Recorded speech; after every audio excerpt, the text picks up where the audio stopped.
Welcome sa aking channel na Glenmark TV Mathematics Tutorial Video. Sa video na ito ay ating tatalakayin ang polynomials. At isa na nga rito ay ang multiplication of two binomials. So, ang video na ito ay para sa iyo kung paano nga ba, kung alamin kung paano nga ba mag-multiply ng dalawang binomials. So, paano nga rin ba ang FOIL method na ating gagamitin upang ma-multiply ang dalawang binomials. Pagkatapos ng intro ay ating tatalakayin ng ang multiplication of two binomials.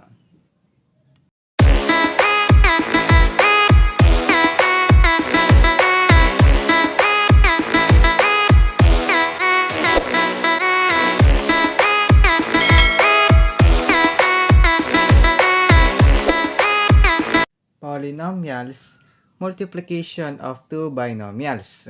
So, ang multiplication of two binomials, the distributive and cumulative properties are two key properties on which much of the work with polynomials is based. So, may example tayo ng example number 1. Example number 1 ay x minus 6 and x plus 4. So, yan ang example number 1. First, sa multiplication of two binomials ay gagawin natin ang FOIL method. Ano yun? So, x times x. X times x, x squared. X times x, x squared. 6 times x, negative 6x. And x times positive 4, positive 4x. And negative 6 times 4, negative 24. So, since pag-add natin tong nasa gitna, the negative 6x plus positive 4x. So, makikita sa rules of integers, ito ay negative. So, ibig sabihin nun, pag ma-minusin natin sila. So, negative 6x plus positive 4x, that will be negative 2x. So, x squared minus 2x minus 24. So, the final answer ay x squared minus 2x minus 24. Example sa number 2. Example number 2. So, mayroon tayong problem na 3x minus 7 multiply by 2x minus 5. So, apply ulit natin ang FOIL method. 3x times 2x, that will be equal to 6x squared. 3 times 2, 6. X times x, x squared.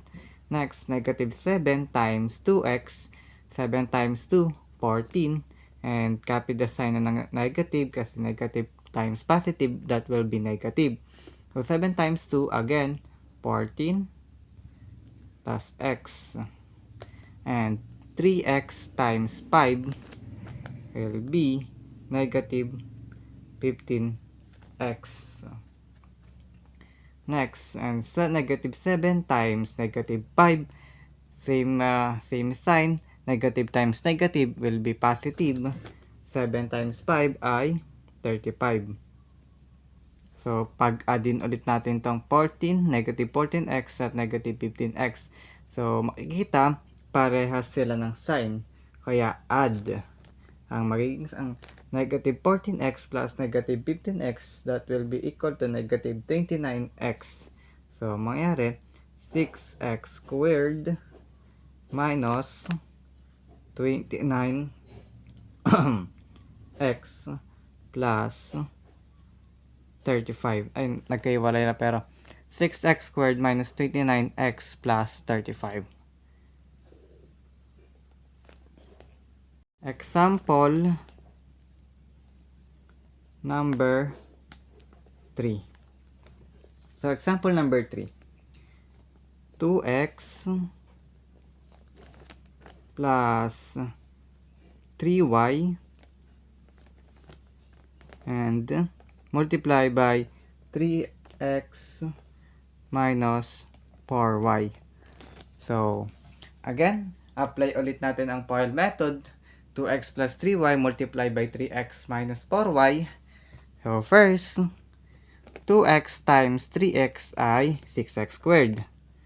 So, 6x squared and 3y times 3x. Magkaiba sila ng variable. 3 times 3, 9. And 9y x.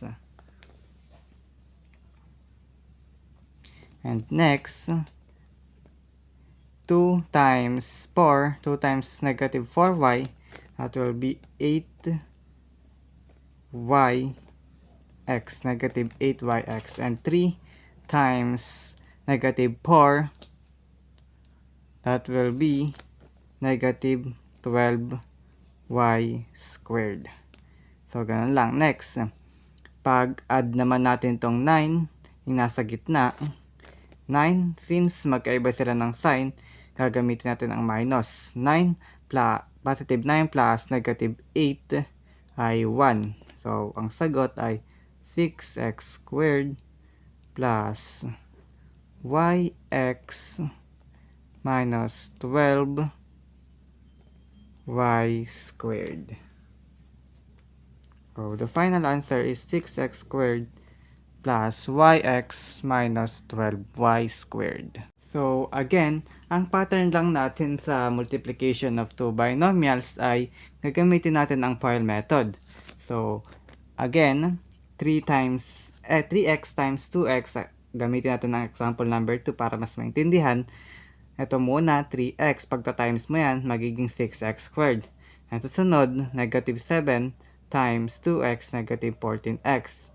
Next, 3x times negative 5, kaya naging 15, kaya naging negative 15x. And sa negative 7 times negative 5, kaya naging positive 35. And pag-addin natin to, same sign sila, kaya naging negative 29x. Ganun lang ang pattern sa multiplication of two binomials. How about kapag mga variable? So, proof natin to ng x plus a and multiply by x plus b. So, anong sagot dyan kapag may mga variable? Kapag variable na ang pinagmumultiply. So, first, x times x, ganun ulit. Ganun lang ang gagawin natin pattern. X squared, a times x plus a times x. Pinag-multiply sila, magiging ganito, a times x. So, ganun lang. And x times b plus b times x and plus a times b, that will be a times b. So, pag-addin natin ang nasa gitna, magiging, next, pag-plusin natin ang mga gitna.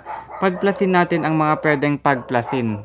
So, ang mangyayari ay x squared plus a plus b, magiging a plus b, and x plus x, that will be x, and plus a times b, that will be ab.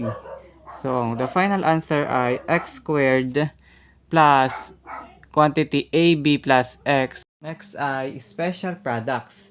So, sa special products, andito na yung may mga raise, may mga exponent. So, paano yan? Paano raise? Ganito. So, mag-example tayo sa example number 1.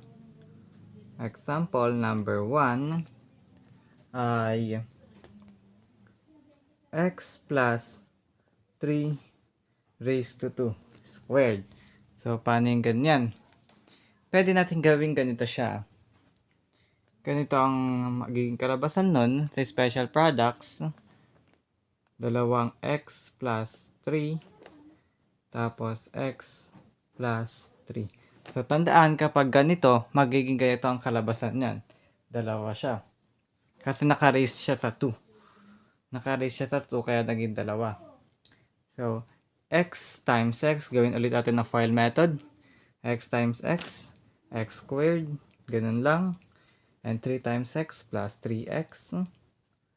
And x plus 3 plus 3x ulit. And 3 times 3 plus 9. So, 3x plus 3x, 6x. The answer will be x squared plus 6x plus 9. So, the final answer of example number 1 is x squared plus 6x plus 9. And example number 2. Example naman tayo ng number 2. Example number 2. 5n plus 6 squared. So, ganun din. Dalawa. 5n plus 6. 5n plus 6. And ganun ulit natin file method. Again, 5n times 5n, that will be 25n squared. And plus 6 times 5n, 30n. And 5n plus 5n times 6 is 30n ulit. And 6 times 6, 36. So, pag-add natin ang nasa gitna, magiging 30n plus 30n is equal to 60n. So, 25n squared plus 60n plus 36. So, the final answer will be 25n squared plus 60n plus 36. Example number 3. Variable naman ang ating gagamitin. So, gamitin ulit natin ang pattern. Ang ating gagamiting variable ay p plus q squared. So, paano yung pattern yan? Gawin ulit natin yung kanina. Magiging dalawa yan kasi naka-raise to 2 siya. P plus Q, quantity P plus Q. So, P times P is equal to P squared. And Q times P equal to QP. And P times Q equal to QP. And Q times Q equal to Q squared. So, pag plusin natin ang nasa gitna, magiging 2QP. So, P squared plus 2QP plus Q squared. So, the final answer will be P squared plus 2QP plus Q squared. Here are some examples exercise that you need to answer. So, 1 to 2. Find the products. Number 1, x plus 4 times x plus 2. And number 2, 2x squared plus 1 multiplied by 3x squared plus 4. So, bibigyan ko kayo ng 10 seconds para ito ay sagutan. At pwede nyo ring i-post ang video na ito nang sa ganun ay masagutan niyang mabuti.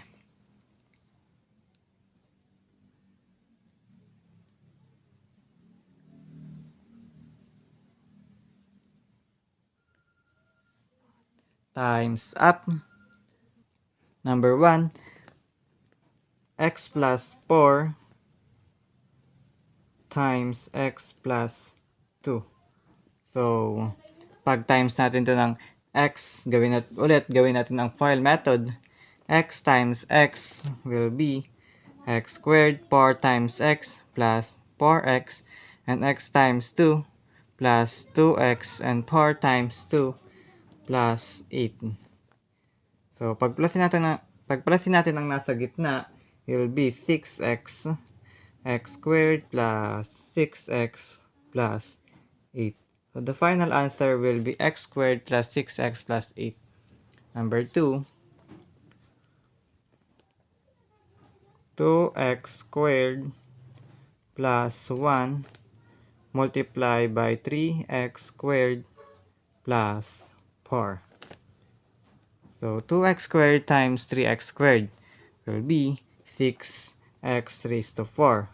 And 1 times 3x squared will be equal to plus 3x squared And 2x squared times 4 will be 8x squared. And 1 times 4 is equal to 4. Pagplasin natin ang nasa gitna, 3x squared plus 8x squared is equal to 11x squared. So, 6x raised to 4 plus 11x squared plus 4.